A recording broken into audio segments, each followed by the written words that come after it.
Welcome, welcome everyone to the Sunday Sound of Dhamma.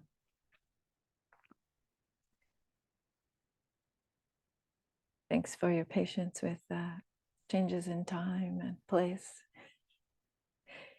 And it's very good to see you. So as usual, so one thing is to say, I will reorient myself back to the Eastern US 9:30 a.m. time for the talk starting next week. And for folks who are here in the UK or folks who are in Europe, then you'll need to double check because I don't know which countries change when.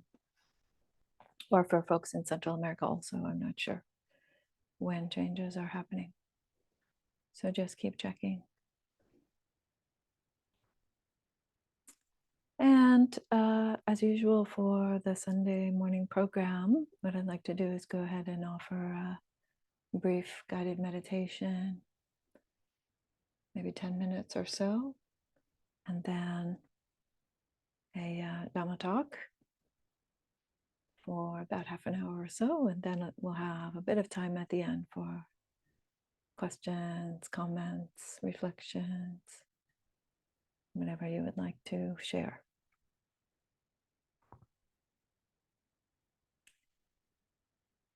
And is the sound okay? I'm noticing, yeah, okay, excellent. So we're going to just do a very basic body scan this morning with a focus on the earth element. But before we get to that, we're going to go ahead and just settle into your meditation posture. So I really encourage you to begin with just a bit of gentle movement of the body, just loosening up the hips, the neck.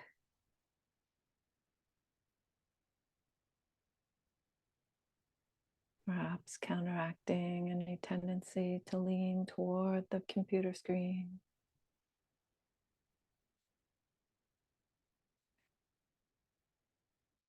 And allowing the body to find an upright, balanced posture.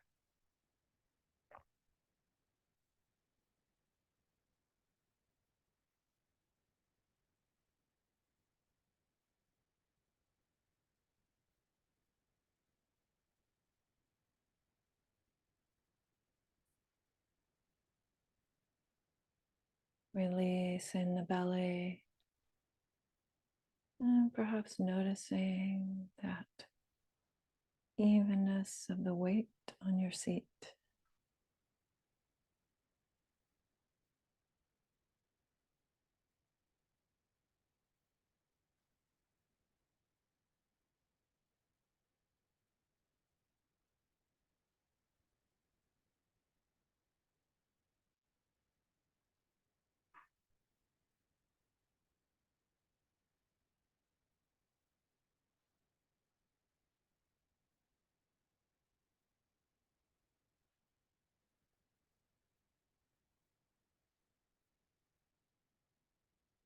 And then slowly moving the attention up the spine, up the body.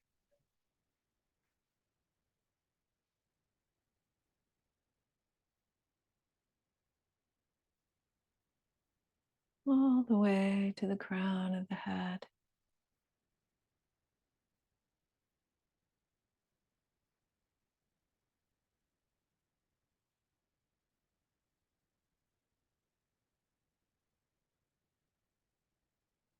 And rather than treating this as a visualization, I want to just sense the feeling at the crown of the head.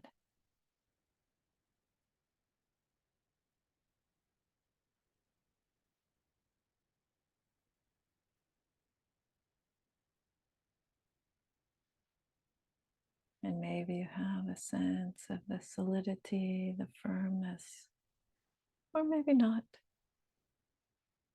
But you can begin to move the attention down through the head, just feeling into various spots in the body, and just aware that there is the earth element in every cell, even if you can't feel it.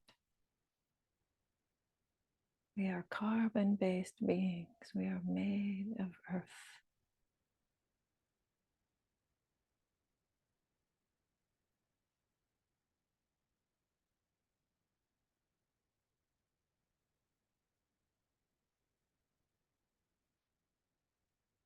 So moving the attention now down the neck,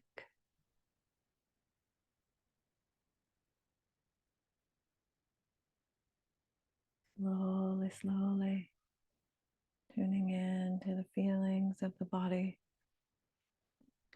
and down the right shoulder,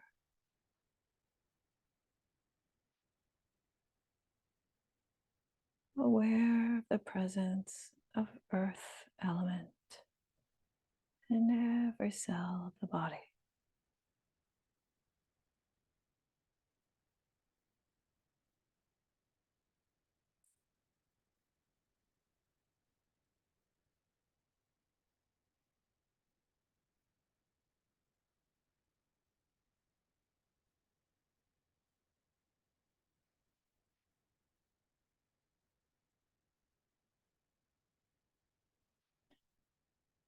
Eventually coming to the wrist and the hand, the right hand.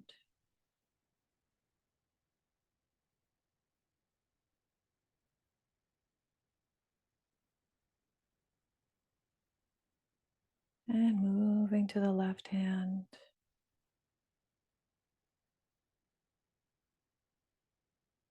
And slowly up the left arm. Just sensing the weight or the firmness of the body made of earth.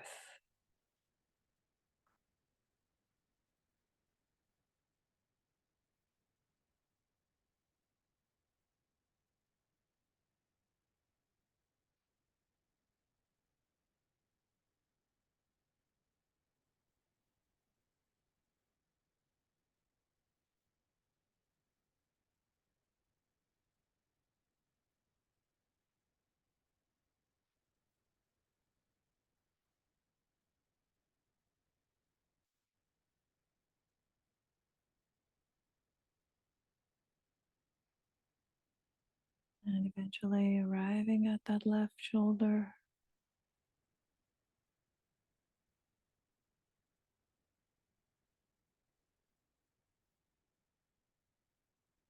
I'm beginning to move down the torso. Just feeling into each location, step by step.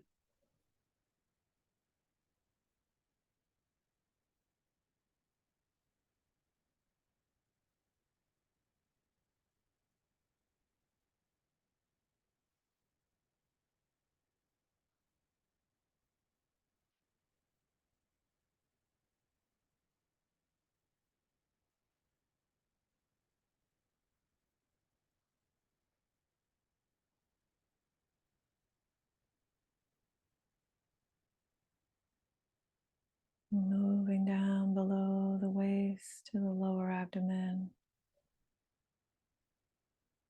And really feeling the natural stability of earth as this body.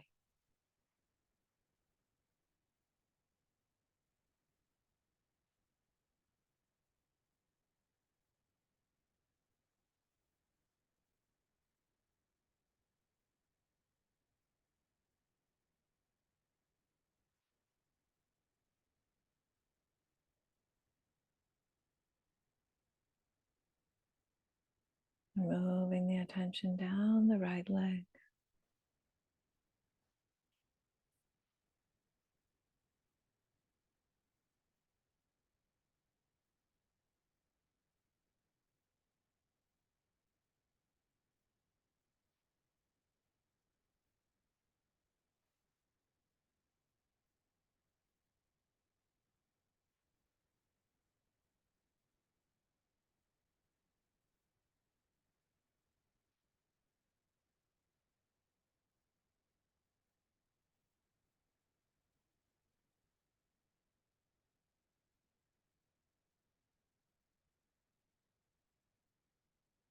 aware of the steadiness of earth element all the way down to the right ankle and the right foot.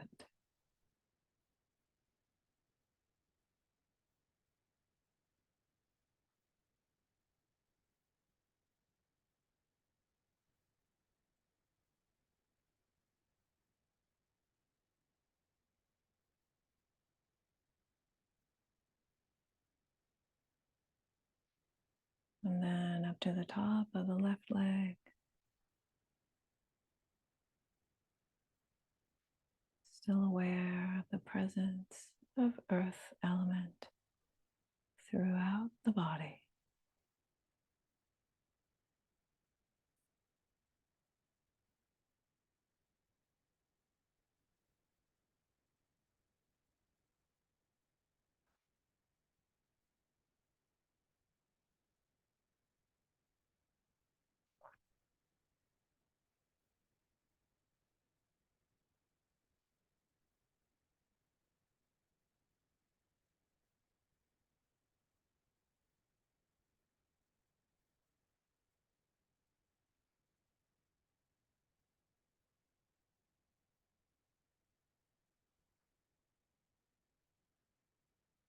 And eventually arriving at the left foot.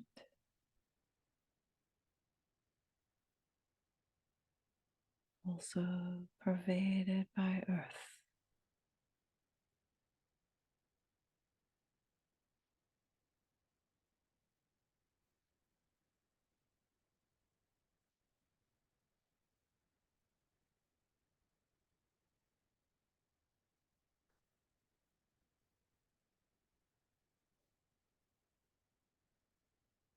And now, in these last few moments of the meditation, extending the attention to the earth element beneath you, the steadiness, the firmness beneath you. Same earth element, internally and externally.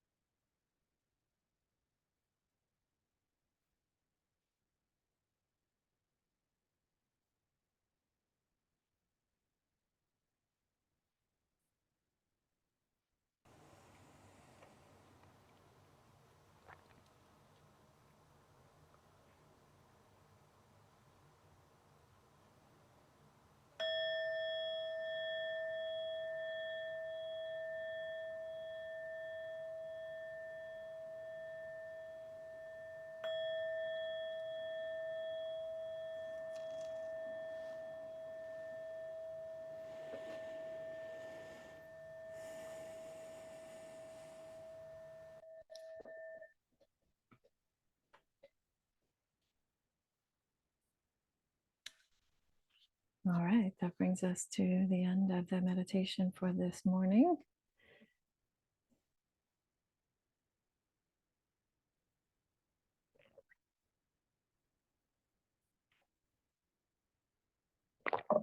All right, and I'll start with the homage to the Triple Gem as usual. And what I want to say is you can feel free to chant along if you know it, or just to let it wash over you as you wish. Namo tassa bhagavato arahato samma sambuddhassa. Namo tassa bhagavato arahato samma sambuddhassa. Namo tassa bhagavato arahato samma sambuddhassa. Buddhang dhammang sanghang namasami.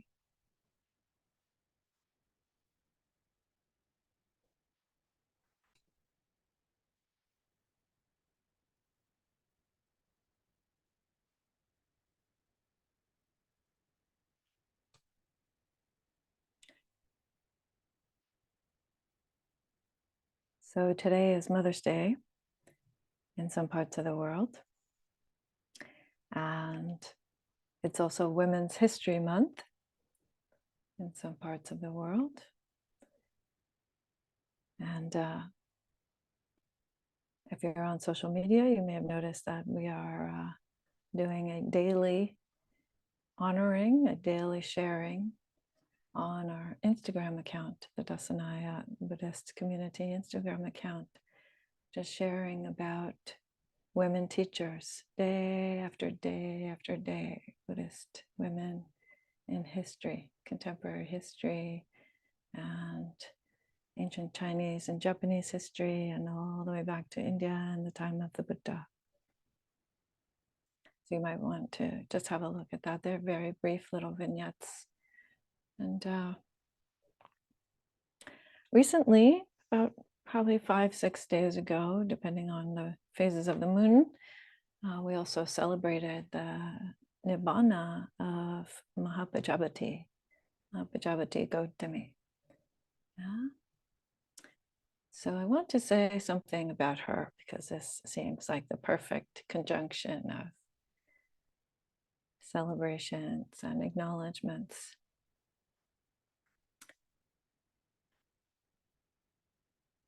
And one thing that I noticed, speaking of being on social media, is that, one thing that I notice is that sometimes we can have this rhetoric about fight or about standing up for women, particularly around Mahapajapati and her role in becoming the first bhikkhuni, first ordained woman in the Buddhist sasana, Buddhist sangha. And I want to say that that is not the approach I'm going to take today. So, and my intention is not to bring down anyone in any way, not her, not any of the people who speak about her in that way, not anybody from the ancient times or the more recent times. But my intention is to be honest about the history of our tradition, that we really acknowledge to the best that we can what we know about the history of our tradition. And we allow that to both inform us and inspire us, and in some cases, motivate us to do better. So that's the way that I want to talk about Mahapajapati today. And I'm going to use so there are various versions of the story. So as with anything from that long ago, 2,600 years ago or so, much of the detail is lost to us. And there are various conflicting records or stories about what happened there. But we can try to parse it out.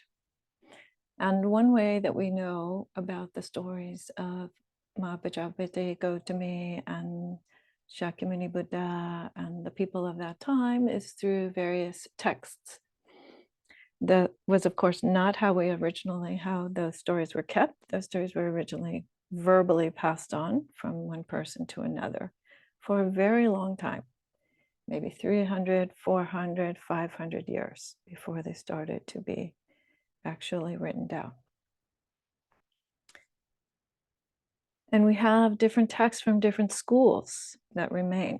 So the particular version that I'm going to read from today is from the Mahishasaka version. And the reason I'm using that is because Bhante Sujato, a monk, Australian monk, who has been very supportive of the Bhikkhuni Sangha, wrote a book called White Bones, Red Rot, Black Snakes, about much of early women's Buddhist history. And he could have used the Pali, what we call the Savastivada version, but that version has been translated many times, and so he wanted to offer a new translation. Or he could have used the Chinese version from the Dhammadipa tradition or the Dhammadipa lineage. but we're using the Mahashasaka. And I say that because I just want you to know that it might sound a little bit different than what we've heard from the Pali tradition.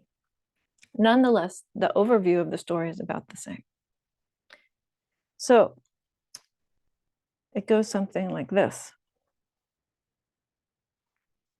So the Buddha, just to give a little bit of the backstory first, the Buddha was born to Maya, Mahamaya, the queen, said to be the queen, the primary consort, is maybe how we would think about it today, of King Suddhodana of the Shakya clan, the king or the leader of the Shakya clan.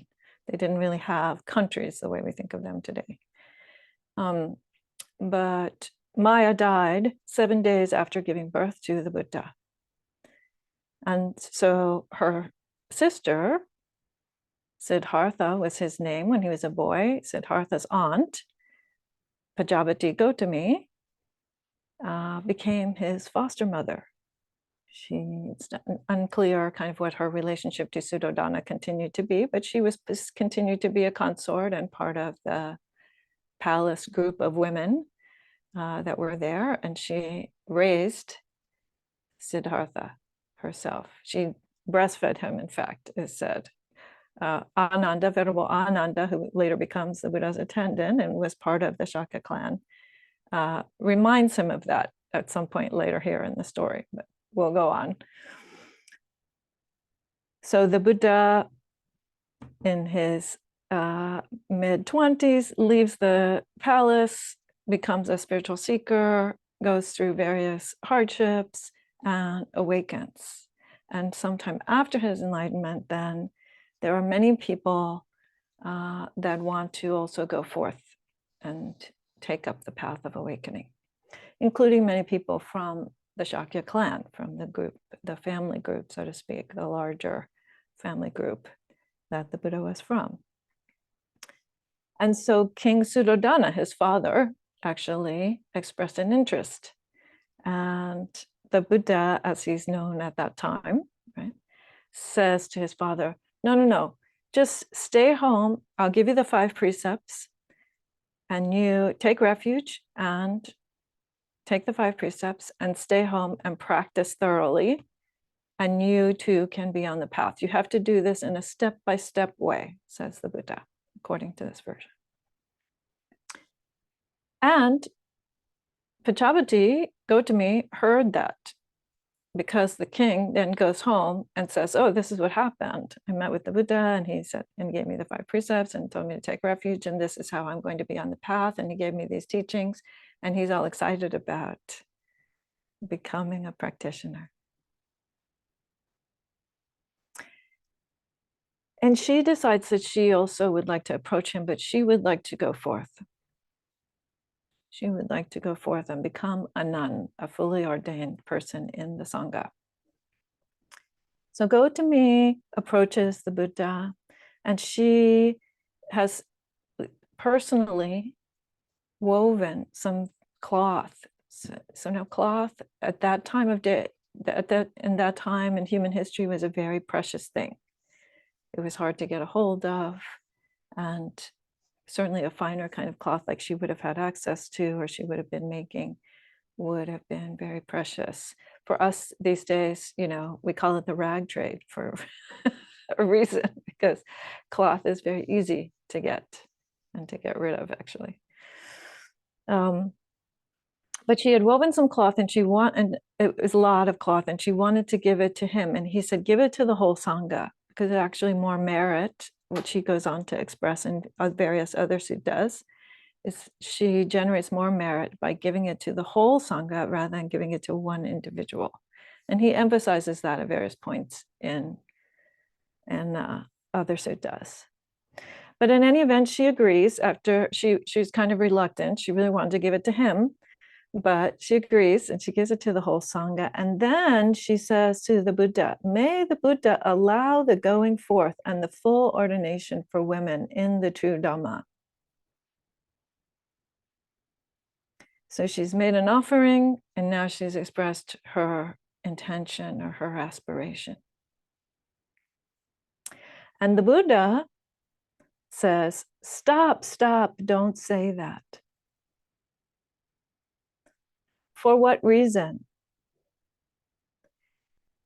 And this is very interesting. I will put this a little bit in like parenthetical here. So in this version, he says, all Buddhas in the past did not allow women the going forth.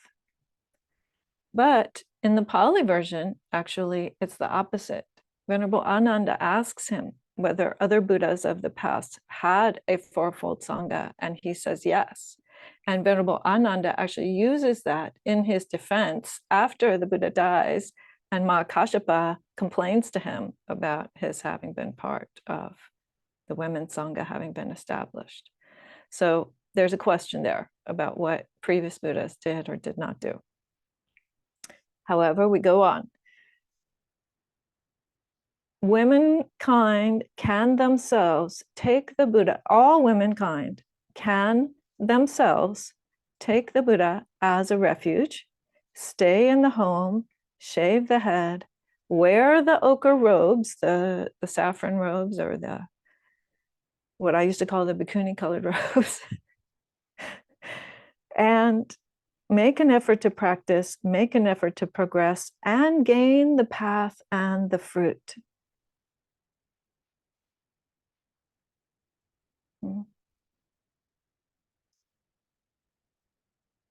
And in the time of the future Buddhas, it will also be like this. Again, that's only in this version. That's not in the other versions that we find. But that part where the Buddha says that the women can stay home and do this practice, just like what he had just said to Suddhodana, is important. It's not actually in the Pali, but it is referenced in some of the other schools' versions. So for this reason, I now allow you to practice in this way. Gotami asks 3 times, and 3 times he says no. That is consistent in all of the schools, in all of the texts that we have.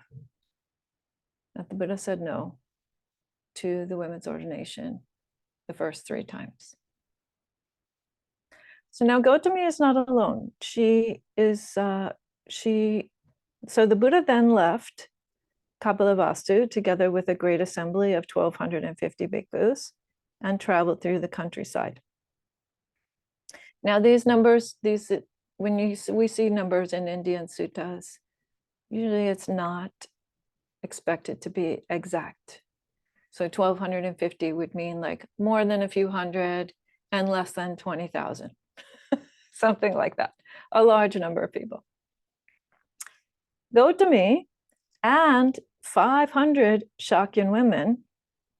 So again, was it exactly 500 Shakyan women? Probably not, but several hundred to maybe 1,000 or so Shakyan women were with her. So she must have been a very trustworthy person. You know, that's something that really stands out for me from this story. Because they trusted her. The other women who had been living with her, who had seen her day to day, who had seen her raise him, who had seen her let him, grieve over his leaving the palace, all of that, they trusted her enough to say, yes, if this is the way forward, then we'd like to explore that life with you. We'd like to do this together as a community of women. So together, they shaved off their hair, which you can imagine was a big deal. Right?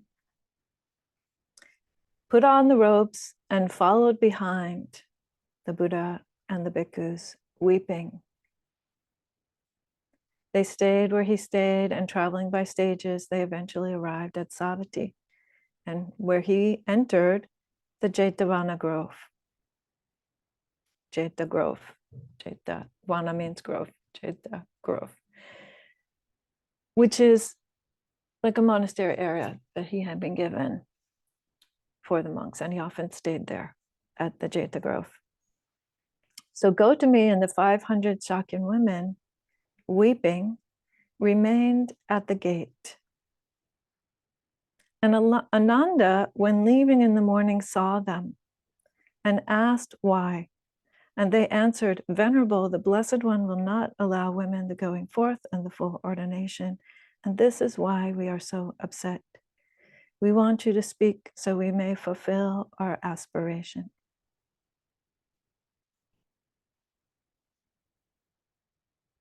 So really, I really want you to take this in for a moment. It wasn't that there were 500 women led by Mahapajapati who said, we want to go forth. This is our right. We deserve to do this. That wasn't what they did. They actually followed the Buddha's instructions according to this way of understanding the story. But they were sad about it. They didn't feel that they had been included in the community, which was their aspiration, to be fully included in the community of the Sangha, the ordained Sangha. And so they were crying. And this is a very unusual thing. You don't see a lot of this description of people crying in the Pali Suttas, or in many of the suttas, I would say. In fact, one of the times that struck me the hardest was in the Diamond Sutra, where Subhuti cries. The Buddha gives him this amazing teaching about emptiness, and Subhuti breaks out into tears. And so you don't hear a lot of this. But that's what was happening. Yeah. So Ananda says, you know, they are there, they are standing there. And he goes to the Buddha and he says, the women, Mahapajapati Gotami, is standing there, covered in dust, her feet swollen and weeping.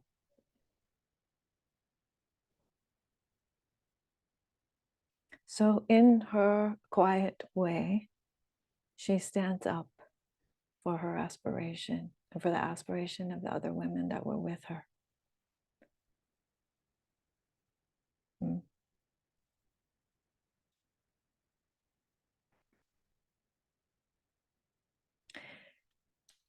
So as you know, the story ends somewhat well in that Venerable Ananda goes to the Buddha and asks him whether women can fully attain enlightenment. And the Buddha affirms, yes, women can fully attain enlightenment. And then Venerable Ananda says, well, then why won't you let them go forth? And so he says, okay. And he gives her what are called the 8 Garu Dhamma, the 8 heavy dhammas, heavy rules. Now, I will say, I'm not even going to go through the 8 heavy rules because they're heavy and the story's already been heavy so far.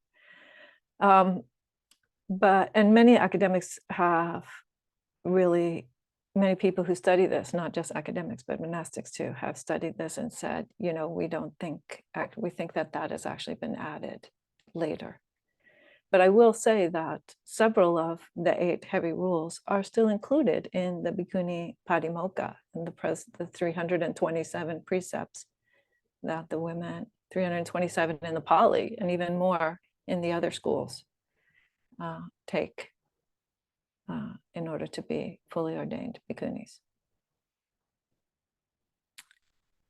So I want us to be honest to say that, you know, Buddhism has never been egalitarian from the beginning. From the beginning. We do better, we do worse along the way. Sometimes it has gone well. Sometimes some schools have been more open. Some particular teachers have been more open. I myself was originally ordained by Seke Harada Roshi, and I had a tremendous respect for Roshi and tremendous appreciation for him, his way of teaching me and other women, ordaining myself and other women, and running the monastery. But I think also at that time I saw him through rose-colored glasses, and it wasn't until after I left Japan that I had to acknowledge to myself that I was taken out of the monastery on the day of my entry. I was actually taken out of the monastery so that a man could enter before me and be senior to me, another young monk. And I had been practicing longer than him, and I had done a practice period already at the monastery, so I was already part of that Sangha. And Roshi was my ordination master, and this other young man was ordained by another person. So I had, according to the rules, every reason to be ordained, to be senior to him, to be good, to enter the monastery first, formally before our ordinations. But it didn't happen. I was actually taken out in the car by Roshi's attendant so that he could enter first and be senior to me for the rest of our monastic lives.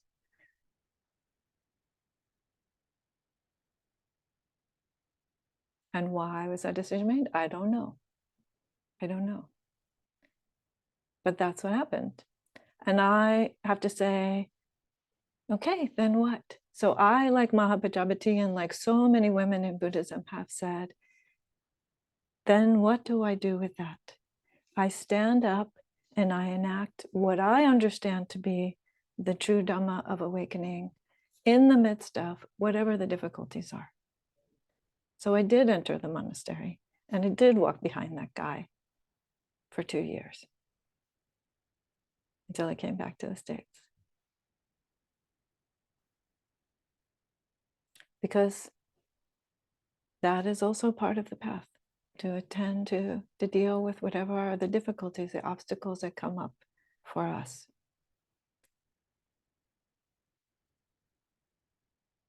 But as I say, I was ordained, and I was ordained in a tradition which has done a better job of acknowledging and actually keeps the same precepts for men and for women, rather than having a different set as the early Theravada did. And I practiced in the Theravada and did all of that practice as well and found that valuable in other ways.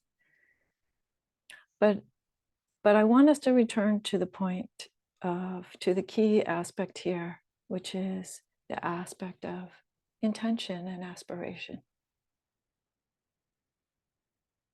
Mahapajapati Gotami was a role model for standing up for her aspiration and the aspiration of others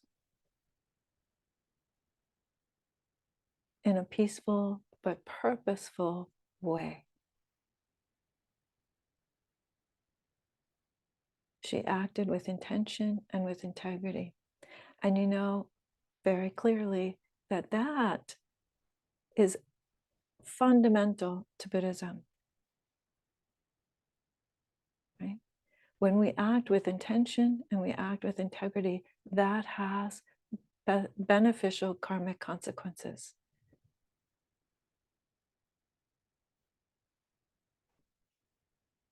So we should know that when we encounter the obstacles of our lives, whatever gender we are.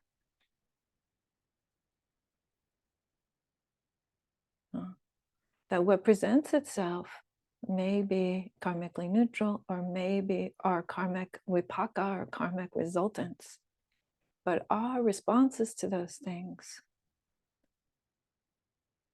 if we take them with intention and with integrity, then they will eventually generate the beneficial karmic results. And we are here practicing in part, all of us, not just the women, all of us are here practicing in part because Gotami did that.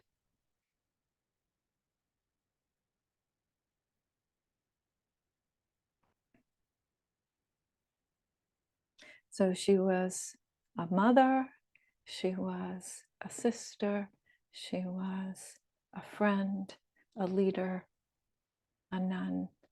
She was many, many things. And she eventually was fully awakened. The reason why we celebrate her nibbana, her parinibbana, is because she was understood to be fully awakened at the end of her life. There's a beautiful, beautiful story in the Apadana, which is the sort of backstories to the bhikkhunis, in which Mahapajapati declares that she's going to Nibbana. And And in this poem story that's been kept about her in the Apadana, the women cling to her. They hold her hands and they hold her feet and they say, please don't go. Please don't go. But she says, no, I'm going to Nibbana. I'm gone. Gotami is gone. So she accomplished the way. And after she died, the Buddha himself affirmed that she had gone to Parinibbana. Not gone to it as in a place, but she had, you could say, gone Nibbana. She had Nibbanad, whatever that means to you. So she accomplished the way, and she was a role model in that way as well. That there is no obstruction on the path.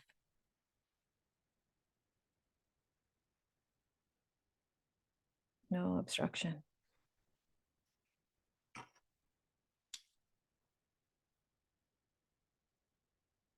So the power of intention is with us even today. And I hope that you know that your aspiration and your intention matters. And that in some way you're still supported by the echoes of the lives of these people from so long ago. You're still fully supported. And when we tell the truth about these stories, then we can hold the tradition in a way that is upright. And as Maya Angelou loves to say, when we know better, we can do better. When we know better, we should do better. And we do.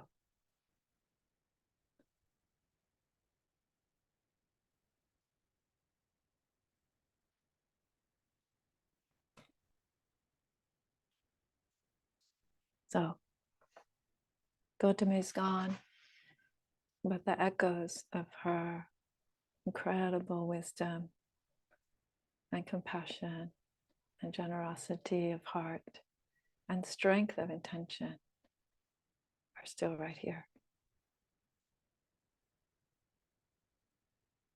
So thank you for your kind attention.